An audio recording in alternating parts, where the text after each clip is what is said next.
అమ్మాయిలు అందంగా ఉండాలనుకున్నప్పుడు అబ్బాయిల జీతం ఆ మాత్రం ఉండాలనుకోవడంలో తప్పలేదు కదా. అబ్బాయిలకి జీతాలు పెరుగుతాయి, అమ్మాయిలకి అందం పెరగదు. అందం చూసి అట్రాక్ట్ అవుతాం, అందం చూసి లవ్ చేస్తాం అనుకుంటే అమ్మాయి లావ్ అవ్వగానే వదిలేయాలి కదా.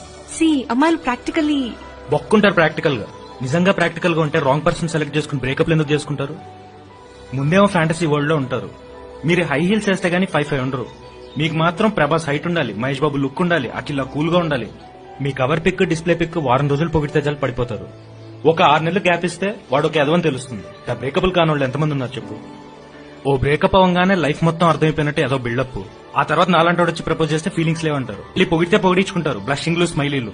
నువ్వంటే ఇష్టం అని చెప్తే మాత్రం సీన్ అండ్ బ్రూటిక్స్ వస్తాయి, రిప్లై రాదు. ఎందుకంటే మీరు సడన్ గా ప్రాక్టికల్ అయిపోతారు కదా. ఎంత జరిగినా ఈసారి వచ్చినోడికి పడకూడదని మొండిగా ఉంటారు తప్పితే ఎవడు జెన్యూన్ ఎవడు ఫ్లర్ట్ మీకు అర్థం కాదు.